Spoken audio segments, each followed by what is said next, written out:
Are you a man looking for an intensive program to help you overcome sexually addictive behaviors? Gateway to Freedom is your answer. Gateway to Freedom is a 3-day workshop for men seeking to overcome any destructive sexual habits. Whether married, single, or divorced, Gateway to Freedom will help men regain hope for a new life of purity and real contentment. The workshop is conducted by experts in the field of sexual addiction recovery with decades of combined experience. Read testimonials of workshop alumni at gatewaymen.com. Get all the info and register online at gatewaymen.com or call 1-800-49-PURITY.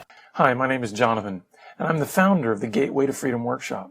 I want to personally invite you to be part of our next workshop coming up June 24th through the 26th in Texas. So call us today at 210-822-8201 or visit gatewaymen.com.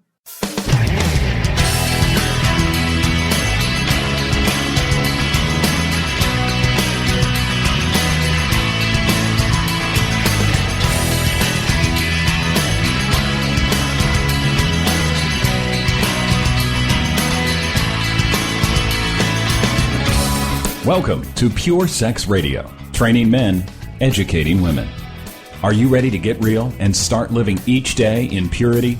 This dynamic program is designed to educate, encourage, and equip listeners with the tools necessary for living a life of sexual purity. Pure Sex Radio brings you the best in mobile talk radio. Listen to real-life struggles, learn how to overcome lust, pornography, and sex addiction, and get serious about purity. Your hosts for Pure Sex Radio are Jonathan Doherty and Stephen Cervantes. Jonathan is the director of Be Broken Ministries and founder of the Gateway to Freedom Workshop for Men. Stephen is the founder of the Hope Counseling Center. Visit us online at puresexradio.com. And now, please welcome Jonathan and Stephen on Pure Sex Radio. Good day, radio listeners. Welcome to this week's edition of the Pure Sex Radio broadcast. We're so glad that you've joined us today. My name is Jonathan. I'm here with Stephen. Stephen, how are you today? Let's see. How am I doing today? Sometimes I have to check inside. You know, I'm happy right now. I'm loved by my Father, and I'm enjoying this day. It's a beautiful day. That's great. Well, we want to let you know, as we do every now and then, that we are a listener-supported broadcast, and all that means is that the only way that you're hearing this and the only way that we are able to distribute this program throughout our podcast as well as the various radio stations that we are on around the country is through generous partnerships with listeners like you, those who come alongside and say they would like to financially support this ministry. It allows us to not only continue doing what we're doing, but also to expand the reach of the ministry into new areas. So if you'd like to learn about the ways that you can partner with us, simply go to puresexradio.com and click on the donate button. So Stephen, I'm kind of excited about this program because I always like to learn from you when it comes to things like, okay, how do we do relationships better? You know, because I think that is one of those things that's a lifelong journey. Wouldn't you agree? I mean, do you ever get to a point where you say, okay, I know everything there is to know about how to make, relationships better? Or do you say, man, there's always something that could be learned, right? Yes. And so this program, you have a just long list here of all these just great kind of insights and tips and points about how to have a healthy relationship. So I want you to share with our listeners kind of what was stirring in your mind to do this and how you want us to go from this point. Thank you, sir. So I write articles, and I have a big whiteboard in my bedroom. I'm sort of weird. I'll just get up, and it's like God will dump all this stuff, and I got to write it as fast as I can because when it's gone, it's gone. And when I go back to sleep, I forgot it, and it's like I got to capture the stuff. So I made this big list, and I'm just going to go down a bunch of thoughts that I think the relationship should be full of. If a relationship is full of these topics, it's going to be a rich, powerful, satisfying, dynamic relationship. So I don't have them in any particular order. I just wrote a bunch of words down and want to talk about it. So, but I'm going to go to number 1, 2, 3. That's just the way I think. So the first one is going to be restful. You know, the world's full of stress. There's more to do than you're going to get done, right? Life is ticking. you're probably behind financially. There's too many weeds in your yard. Your car's dirtier than it should be, right? There's so much to do. But can you capture a few minutes to be restful? Grab your spouse and go sit on the couch and just say, can we just connect and be restful? So I'm going to say 3 things, and then I want you to comment on any of these that you think might be useful or add to them. I think during the course of the day, we should just repeat the word rest. Rest, rest, rest. Rest, rest, rest, rest, rest. Worry, stress, shame. No. Rest, rest, rest, rest, rest, rest. Number 1. Number 2, this is A, B, and C actually, but I've started listening to meditation tapes. Gone to YouTube and put on Christian meditation. And sometimes they're words, sometimes they're songs. It's funny because one lady whispers Bible verses. Do you know that you're loved by God? I mean, and Wow. It's just so intriguing because you have to really listen, and she's just reading, and it's like it holds your attention. Some people might think it's weird, but because there's all kinds of stuff on the internet, like pages flipping, and you can listen to somebody turning book pages for 30 minutes. I mean, it's just so weird. But there's good stuff too. So I'm listening to meditation tapes in the evening, and I repeat to myself, no more shame, no more failure. No more blame. Just knock it off. Don't waste your time. Be restful. Keep your system at rest. So, thought.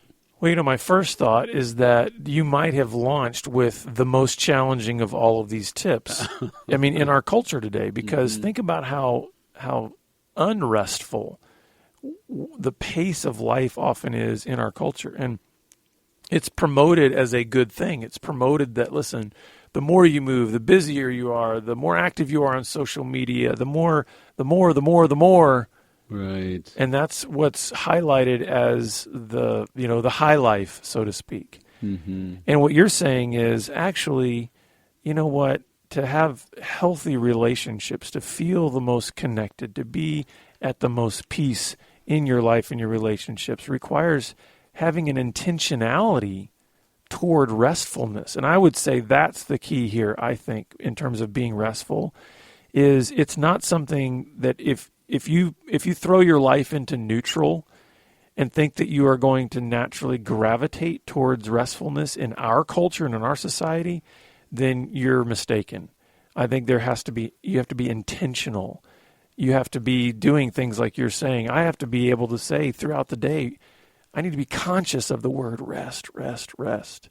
And so I think it requires more discipline than we might realize. That's good. So number 2 on my list is don't complain. Here you are with another human being, and you can do whatever you want. This is your time. This time will never be here again. Do whatever you want. You could be creative. You could have fun, laugh, play. And some people complain.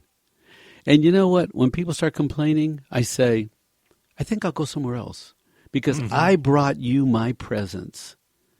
And you're going to tell me what's wrong, what's bad, what's sad, what's disappointing, what fear. You're going to tell me terrible things? I came to see you, and you're going to complain about everything? Oh, no. I'm going to go where I can be with someone that is glad to see me and celebrate life with me. Now, I'm going to tell you another way.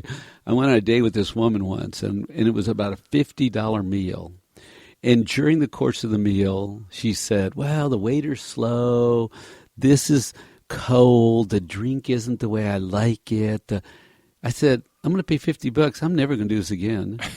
But I'll smile, and I'm done with you, honey. If my presence isn't enough, I'd eat crappy food with somebody I cared about and shut my mouth and enjoy the evening that somebody's spending $50 on me than tainting it with wrong, bad, death, sad, loss, pain, suffering. What do you think? Well, I find this another challenging one. And the thing is, as I think about this, I think it's absolutely right because there is, the Bible even talks about, there's Proverbs about, listen, it's better to live in the corner of a roof than with a complaining woman. And and by the way, I think that goes both ways. I think, a complaining man is just as absolutely. But the challenge I see here is, because I get what you're saying, and maybe this is a tangent and we shouldn't go down it, but I think there's a difference between complaining and being able to face the realities of life. Mm-hmm. And what you're saying is, listen, we need to curb the complaining, because part of life and part of relationships is talking about hard things, bringing up difficult things, even challenging one another to grow in areas where maybe there needs to be growth. And some people can confuse any kind of criticism as complaining, when in fact I do think there are healthy criticisms that we can make that says, hey, Stephen, do you want to grow? Do you want to grow? Yeah, absolutely. Okay. Well, can I share with you an area that might need some growth? As your brother, I want to share with you some areas that might need. That is different than complaining, right? That's absolutely right. And what you're saying is, let's just curb and just dismiss all the complaining, because complaining is just, it doesn't lead to growth. It's just what's wrong dialogue. We had one day to spend, and you're going to fill it with what's wrong dialogue? Really? Yeah. You know? So number 3 is, don't run other people down. Everybody's broken. Everybody's a mess. Don't just criticize, be negative, say what's wrong about someone else. I mean, I don't know what that does that's good. Because if you're going to complain about other people, when I leave, you're going to complain about me too. Mm-hmm. Right? So just don't be about running other people down. It's better. Now, if you see a dilemma, and like you said, you want to talk about it, let's talk about, it seems a little impatient. Let's talk about when you're impatient, I'm impatient. Let's use it as material. But some people just talk negative, run down, what's wrong, this person, that. Yeah, it's such a waste. I remember one time there was a guy that told me, he said he never saw his parents compliment anyone. And so he just learned that, listen, the only verbal, the only way you talk about people is negatively. And so think about what kind of shaping that had on him to be able to say, this is how I do life. Yes. I'm going to be with you. You leave. I'm going to turn to somebody and say something negative about you. Mm-hmm. And part of the reason why I think it's important not to do this is because it's one of the fastest ways to become alone. Yeah. And if we're really built for relationship, I mean, listen, eventually nobody will want to be around you if you're a person that's always going to tear other people up. Mm-hmm. That's it. So my next category is work on yourself. Your humanity. You picked up flaws. You have blind spots. It's important to know yourself, and people will help you know yourself. And it's better to know yourself so you can improve, because if you're doing stupid things over and over again, you're stuck, which means anybody living with you is stuck. Either you're growing or you're stuck. You only have 2 choices. And you have to sort of know areas of weakness that you can work on and be about growing, because that's what this journey is about. We're babies, then we're older, and we die. What's the point? God wanted us to be 10, then 20, then 30, then 40, and be in this situation and that situation. Growth, growth, growth, growth. So don't fight it. Don't fear it. Right? I'm afraid you might see my flaws. Hey, your flaws hang out every day. I hate to tell you. Mm-hmm. We can all see your flaws. Why don't you work on them? The other thing, too, about this that I think is important in terms of developing healthy relationships is the only person on the planet that you can control is yourself. So when you are seeking to be in a healthy relationship, part of it is you have to release that other person from any sense of control that you might have that says, I'm going to make them into fill in the blank. Because that's another quick way to become alone. And so part of it is saying, listen, I want to bring my best self into this relationship, whether it be a friendship or a marriage or parenting or whatever. And so that means I've got the project that I'm on is to to seek to bring the best self that I can be. So where I need growth, I need to work on that because I want to bring my best self to you. That's good. And that's what we want, the best and to bring out the best, right? Mm-hmm. So the next category is have a growth mentality. Be hungry to grow. Tell your brain you want to learn something new today. Read some things. Get some ideas. Pass them around. Spiritual growth, emotional growth, relational growth, sexual growth. Be about growth. When you're growing, you're open. You have energy. You admit that you're going to risk and fail. You're growing. You're not done. You're growing. And what does God say about growth? Think about his words. Transformation. Renewal of your mind. Right? The book is full of make the change. Okay? Don't fight it. Make the change. Mm-hmm.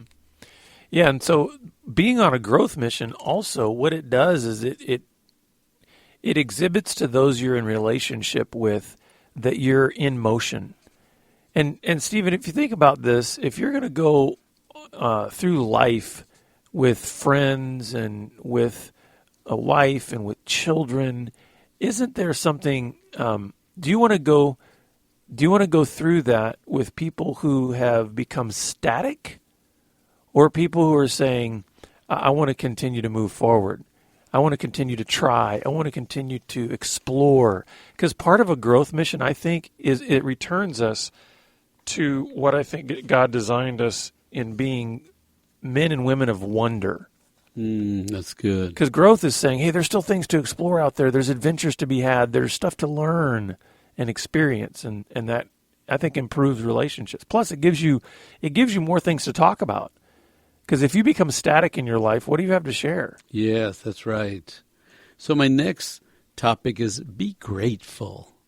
Man, grateful people are attractive people. You know, they are grateful for me and for you. They're grateful for the food they have, the clothes they wear. They're grateful for their life. They say what is enough. You know what I have, and it's enough, and I'm grateful. You know, my father never complained. He struggled. There were a bunch of kids. There wasn't enough money. I mean, things got old. My father never complained. And it's very restful to be in a house where people are not complaining. They are grateful, right? They have gratitude. So maybe I'm putting those two together, but express gratitude. It is like the richness of life. Get the whipped cream off and enjoy the whipped cream, and every day express gratitude. Well, you know, I think one of the quickest and probably the simplest ways that you can bless another human being is to display gratitude. When you and I in ministry, we've received letters and emails, and sometimes even from our radio listeners, those who are expressing gratitude for what we have done in their lives. And you can't tell me that doesn't just bless your socks off. I mean, yes. It's one of the most, it's one of the most powerful ways that I think we can bring a blessing to someone else is to simply say, I'm grateful for you. I'm grateful for your life. I'm grateful for your presence. And it makes a difference. You make me want to go home and tell people I love, hey, I'm grateful for you. I'm grateful for you. That's good. So practice being quiet. Just be quiet. Be still. There's so much noise. But for just a few minutes a day, try to be quiet. And the problem is you're going to hear a lot of, I was reading this author, and she said we all have a chatterbox in our head. And the chatterbox mostly says fear, doubt. And so we drive ourselves to get something. We drive ourselves to be something. Look, we're all looking for one thing, to be loved. Mm-hmm. But in the quiet, you and God can have a conversation, remind yourself that you are loved. And in the quiet, you can stop the shame dialogue, stop the confusion. In the quiet, you can say to chatterbox, hey, knock it off right now. Mm-hmm. I'm practicing quiet. Just give me quiet right now. I want to be still. And this is another one of those areas, in the same way the idea of being restful is a discipline. It takes intentionality. I think this is another one of those too, because, you might you might turn off the radio in your car. Well, you're still in motion. You're paying attention. And I think quiet and stillness go together.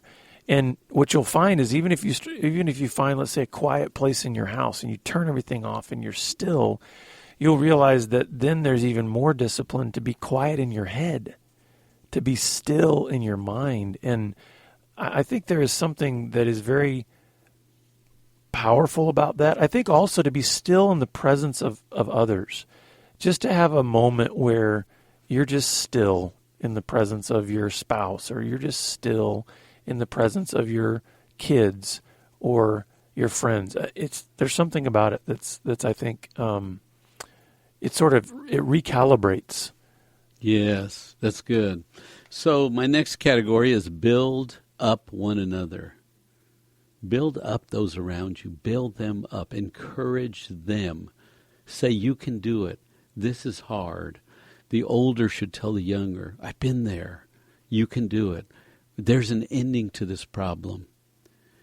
People are trying to work and get ahead and move from where they are to a better place. They might be fighting a disease or an illness. Encourage one another. Build them up. Say, wow, that's hard, but you can do it. Well, and this is the advanced lesson of the don't run other people down. It's like taking the flip of that. It's saying, okay, there's a certain thing that you need to curb and eliminate, but then you need to replace it. So this is, when we started out with some of the things like don't complain, don't run other people down, it's kind of the don't list. Then you have to realize that if you just stop doing the negative without then also engaging the positive, then you're still going to kind of be having somewhat of an empty existence. So this is saying, yes, on the one hand, don't have all those critical comments about others, but instead seek out people and try to find ways to build them up. And I think there's, we often think about this in terms of words. I think there's other ways to build people up too. I think by maybe gifts that you giving your time, maybe even offering service to others is a way you build them up. That's good. So the next category is be positive. Be hopeful. Talk about good. Celebrate joy. This moment is void. We can fill it with good or bad. And choose to fill it with good. Be positive. In Anne of Green Gables, there's a line that sort of goes like this. Today is fresh and new with no mistakes in it. Mm-hmm. And I love that, right? There's no bad, there's no wrong, there's no shame, there's no blame. It's fresh and new, and we can spin it into a positive day if that's what we want to do and bring to our relationships. I was almost going to say something negative in response to that. I was gonna say, well, there's no mistakes in it until I get out of bed, but that would be negative. So I'm going to be positive. And that's again one of those things that I think is very powerful. In the same way that gratitude is one of those that invites people into this really warm space, I think being positive does the same thing. It's bringing out the little adventurous kid inside of us that says, well, sure, I can fly. It's like, yes. It's giving that hopefulness of saying, listen, yes, life is hard. Sure, we all make mistakes. We all stumble, but get up, try again. Spread your wings. You can fly. That's good. So next is stay in relationship to God. You need support. You need true identity. You need a place to rest. We need clarity and truth. And we need a plan. And, I've thought about Christianity. I thought, if somebody says, well, it's all not true, and I would go, it's still a great way to live. I'm still going to live that way. Mm-hmm. Right? Because what's wrong? There's no wrong in it. It's all about growth, transformation, motivation, sanctification, being more, being acceptable, being made whole. I mean, the whole program is a great program, Mm-hmm.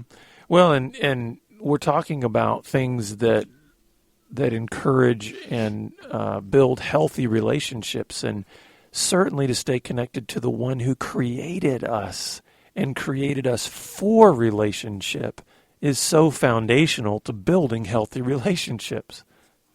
That's good. So I wrote down sing. Just sing out loud. Sing with some songs. Just let your heart sing. It's very attractive. It's very restful. It makes you more interesting. Even if you sing bad, it's like sing and play and be a kid again. Make the world better and make yourself more attractive by showing, I'm not a threat. I'm not dangerous. I'm just a boy or a girl. I'm singing and dancing. I have joy in my heart. And I'm going to spin this one a little bit because I do think music is just so incredibly foundational to life. You know, is I think it's also good to enjoy music together. So even if you're not the one singing, I think there's something that's very powerful in strengthening a relationship by enjoying music together, whether it's worship music or concert. I mean, one of the favorite memories that my wife and I have is going to a James Taylor concert where part of the amphitheater was actually just a grassy hill and just throwing a blanket down and enjoying, you know, great James Taylor music and enjoying that together. It was it was a good moment for our relationship. And he was singing and having a great old time. It was great. Was that a long time ago or was that recent? No, that was a while back. So just so our listeners know, I'm not old enough to have known James Taylor in his prime, but it was still good. Hey, James Taylor's a friend of mine. That's right. We go way back. No, we played together. Hey, be happy. And you know what's interesting to me is Dennis Prager on the radio has this whole happiness hour. He says you have a moral obligation to be happy. So practice happy, live happy, celebrate happy, be happy, share happy. And beneath happy is joy. I mean, that's like a deep place in the heart. When you're happy on the outside, lots of times it comes up because there's a joyful heart deep down inside. And I want you to get to the next two because we've only got a couple minutes left, but I think the next two are really Okay, good. So I don't think people appreciate the value and power of grieving. There's lots of disappointment in life. And you're going to fight the disappointment, or you're going to do what we're designed to do, grieve to the point of release. Go into sadness, grieve, be sad and mourn, and then get to the end of the morning and live well again. Because what if you didn't get the job you wanted? What if somebody else was chosen? What if you have a handicap? What if, you know, your best friend, something happens? What if your body breaks down? What if? The universal solution to a challenge is to cry out to the Father and say, really, you want me on this mission? I'm going to have to adjust myself, so I'm going to grieve it so I can embrace it. And I would say, you know, my father died when I was 18 years old, and when I finally ended up going kind of through the grief process, what that's allowed me to do is still have him connected to my life and even to my children who never got to meet him. And so grief has allowed me to continue. You know, if I hadn't grieved, it'd be very easy for me to leave that history in the past and not let it be a continuing connection to my life. It also enriched my relationship with my mother and my sister to go through that grief process. But this final piece on here is rejoice. And I think that is so incredible for building healthy relationships. There, you know, sure, there's plenty of things to grieve in life, but there's also plenty of things to rejoice over in life. Even the fact that you have friendships and that you are married, you have children, those are things to rejoice and and rejoice in moments together, rejoice in worship together, rejoice in learning something new. And just I think that idea of rejoicing is very important to building. And it's like the deep joy coming out. Let the deep joy come out. Rejoice. Yeah. Right? And celebrate life. And look, this is a sexual integrity program. We deal with hard, ugly, broken past stuff. But there's no reason you can't get on a healthy mission and practice healthy skills and grow great love stories and be great lovers and be in sync with your design such that such great rest comes on to you that you can be still in the presence of your Father and you can sing and dance and have joy in your heart. Amen. Well, we're going to have to close there, and we look forward to having you back here next week on the Pure Sex Radio broadcast. Pure Sex Radio is paid for by Be Broken Ministries. Visit us online at puresexradio.com.